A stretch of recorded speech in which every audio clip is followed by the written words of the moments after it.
მარიამ გაბედავა, ოთარ ჯორჯიკიას და მარიამ ნაჭყებიას ესტუმრა და ჩვენს გვაძლევს შესაძლებლობას რომ შევიხედოთ მათ ოჯახში და გავიგოთ როგორია მათი სხვანაირი დილა. მოდით ვნახოთ. დილა მშვიდობისა საქართველოს დღეს ჩვენ ვიმყოფებით სტუმრად ოთარ ჯორჯიკიას და მარიამ ნაჭყებიას ოჯახში. ვნახოთ როგორია მათი დილა.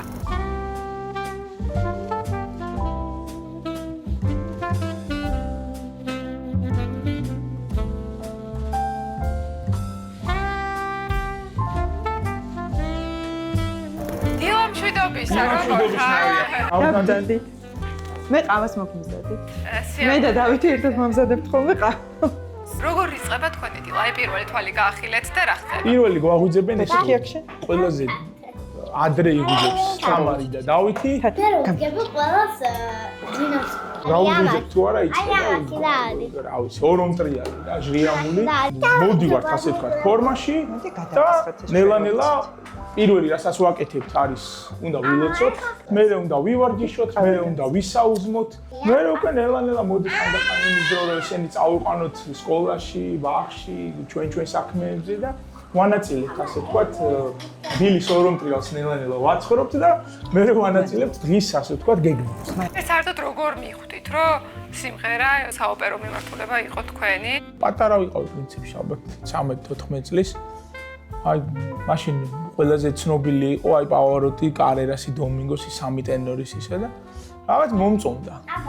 მეც ცადე სახში გამიკვირდა, მეთქი რაღაც გამომდის ესა და ტენორი რთული ხმა არის, რა თქმა უნდა, ეს ყველას კარგად მოიხსენება და თავისი სპეციფიკური ასე ვთქვათ რაღაცეები ჭირდება. რამე თუ არის, აი ვთქვათ სპეციალური რაღაც სამეცადინოები თუ მოულის ტექნიკა, რაც ხმას ჭირდება ხოლმე თქვენ სასწავლებლად. ისე როგორც ნებისმიერ ადამიანს, ნებისმიერ პროფესიაში ჭირდება ჯანმრთელობა, უფრო მეტად ჭირდება, აი როგორი ის არის, ცით განსხვავება.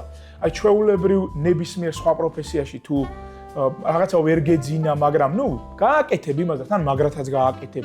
აი ცოტა თუ გაცივდი, შენ საქმეს მაინც მაგრად გააკეთებ. ჩვენთან ეგრე არ მუშაობს. ახლა აი ეს მინდოდა მე ჩვენთან აი ოდნავაც რო გაციებული იყო, ეს არის ჩათვალეთ რომ ხვალ გაქვთ გამოსვლა. აი რა ვერ წარმოიდგინეთ რა მხელა სტრესია. გამუდმებულ რაღაცა ბრძოლაში ხარ რა, იმიტომ რომ შენ იცი რომ დღე ხვალ გამოხვალ და 1000 ადამიანი ჩუმად გასულია, შენგან ელოდება რომ აი ხა მოხდება რაღაცა ისეთი რომ აი ძალიან მაგარი და შენ ამ დროს იცი რომ გაციებული ხარ. ორცვენებიც გვანან ძალიან. აი ამ პროფესიას რაღაცით გვანან. რეჟიმი, სიცოცხლე პროცესი. თითქოს როგორც ზბორებზე მიდიან და აი ცხოვრობენ როგორც განდეგილები, აი ზუსტ დაახლოებით არის იგივე, რაც იქ ხდება. კვების რეჟიმი სხვა არის, ფსიქოლოგიური მომზადება უნდა იყოს სხვანაირად და ამიტომ მე ვიძახი რომ ეს არის ბრძოლა საკუთარ თავთან. ერთხელ ნოდარანდგულაძემ მითხრა რომ იციო ამ პროფესიასო ძალიან დიდი მსხვერპლ შეწირვა ჭირდებაო, რაღაცების დათმობა მოგიწევსო და მაშინ ეხლა დიდად ვერ ხვდებოდი, კი მეთქი მაინც.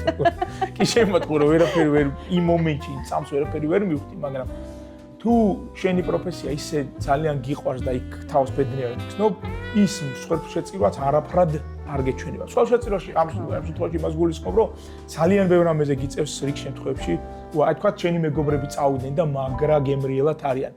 შენ თუ გამოსასვლელი ხარ სცენასთან, რეპეტიციაც რო გქონდეს, უარის თქმა გიწევს. იმიტომ რომ სხვანაირად არ გამოგდის, იმიტომ რომ მთელი დღე მეორე დღეს რეპეტიციაზე უნდა იყო, უნდა იმღერო, რეჟისორთან უნდა იყო. აი იღლები კიდეც. სასიამოვნოდ თუ არასასიამოვნოდ მაგას მნიშვნელობა არ აქვს, მაგრამ აი ეს მე გჭირდება რომ მარტო იყოს სახში. მე გჭირდება რომ იმაზე იყო კონცენტრირებული, იმიტომ რომ ძალიან ბევრი რამე ოპერა, ძალიან კომპლექსური ხელოვნებაა რა. იქ სიტყვას უნდა დაუკვირდე, რიტმს უნდა დაუკვირდე, დირიჟორს უნდა დაუკვირდე, ტემპს უნდა დაუკვირდე, გუნდს უნდა დაუკვირდე. აი ძალიან ბევრი რაღაცა არის და ამასობაში შენ ერთს ხედავ. და თითქოს აი ეგ არის მარტო რასაც ხედავა და ამის უკან არის ძალიან დიდი შრომა კი. აი გიფიქრეთ რო არ ყოფილიყავით ამ სფეროში ვინ იქნებოდით? ფეხბურთელობა მინდოდა ძალიან და მსახიობობა მინდოდა ძალიან. მოდი, ჩემთან მოდი, ეხლა შენ უნდა შეგეკითხო, მოდი. მოდი, აი აქ დაჯექი. დაჯექი, აი თავს. ნახე, ეხლა შენ უნდა შეგეკითხო, მომიყევი რისი თამაში გიყვარს ხოლმე მამიკოსთან ერთად? აი მამიკომ თქვა ფეხბურთელობა მინდოდაო და შენ ფეხბურთს თამაშობ ხოლმე? კი, ვაჟობე. გიყვარს? კი. თამაში უფრო გიყვარს თუ ყურება? ფეხბურთის. აი გამი. ზარდ ბანკარასთან. შენ გიყვარს ტექნიკური რაღაცეები, ხო? არა, თამაშიც ძალიან უყვარს, ფეხბურთიც უყვარს. ხო, მაგრამ ბურთები ქვევიტყრია და რა ბურთებს ვარიდებ, არ გამიტეხოთ, ნუ მიტეხოთ. თქვენს პირად ცხოვრებას და ოჯახს ერთმანეთს რამდენად უთავსებთ და ახერხებთ, რომ დრო და საკუთარი თავისთვის დაგრჩეთ. იმიტომ რომ სამი შვილი ძალიან რთულია.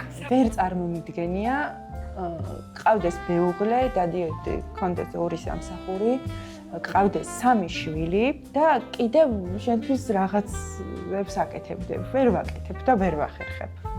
მაგრამ არ შემიძლია არ ვახსენო დედაჩემი და ოთოს დედა, რომლებიც ძალიან გვერდში მიდგანან. ნებისმიერ დროს, როცა ისინი მჭირდებიან, ან მე ოთოს მივყვები უცხოეთში ან რაღაცა, ყველაფერს ისე ვტოვებ, რომ კარგად უძღვებიან ჩვენი გოგოები ამ საქმეს და დიდი მადლობა მინდა უთხრა და ჯანმრთელობა და დიდხანს სიცოცხლე ჩვენს მშობლებს.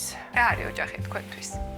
აუცილებლად ოჯახი არის ამომავალი წერტილი ადამიანის ცხოვრებაში ელემენტარულად დაუფიქრდეთ რაღაცაების კარგი შედარება რო გავაკეთოთ, ხო? თვით ღმერთიც განსხეულებული ქრისტეც სამყაროში ოჯახიდან იშვა. ეს არის უკვე მაგალითი იმისა, ოჯახი რა არის. ოჯახი არის ყველაზე დიდი სიწმინდე და ყველაზე დიდი ბედნიერება, როცა ყავს, როცა ამის შეგრძნება შეგიძლია და ერთმანეთს ზრუნვა. რა ვიცი, აი ყველაფერი არის ოჯახი. ჩვენს რუბრიკას ქვია სხვანაირი დილა და აი როგორები ხართ სხვანაირები, როგორცაც მაყურებელი. აი ესეთები არ ვართ, როგორც ეხლა. ყველას დილა, ასე ვთქვათ, ჩვენც აი ჩვეულებრივი მეტნაკლებად ერთნაირია, მაგრამ ის არის სხვანაირობა, რომ ყველა თავისას აწვება რა, მოდი ესე რომ ვთქვათ. დილას და ვცდილობთ, რომ ბოლოს ერთს, ასე ვთქვათ, სიმშვიდეში გადავზარდოთ. და ვეხმარებით ერთმანეთს, ვუყობთ ერთმანეთს და ეგ არის ყველაზე მთავარი. ეხლა მაგალითად ამ კადრებში ხარ, რომ ვიღებთ არ ჩანს როგორ ვარდიშობთ და რა ხდება ხოლმე. ყველა ერთად და თათორო თავ ჩემთან და ბარბარე. აი როდის მსვა ვთქვათ მე, აი როდის მაშინ მაგალითად დავჯდები და წყნარად და ეს მეჩვევა. მაკო ადექი ივარჯიშე მე მინდა ადამიანები. შეარგე. აი ეს არის ჩემი რაღაცა. აი ცოტა სხვანაირი. დროს ვატარებ ჩემი. ძალიან მაგარია. თავარი არის რომ ერთმანეთისთვის დროს ყოველთვის პოულობთ და ეგ არის ბავშვებისთვის ალბათ ყველაზე მნიშვნელოვანი. ვცდილობთ, რომ ერთად ვიყოთ, დილა იქნება, ღამე იქნება თუ დღე იქნება და გაუზიაროთ რაღაცა ის სიყვარული და რა ვიცი. გრძნობთ კიდეც ერთმანეთისთვის ამას. ძალიან დიდი მადლობა მას. მადლობა თქვენ ბრძანებისთვის.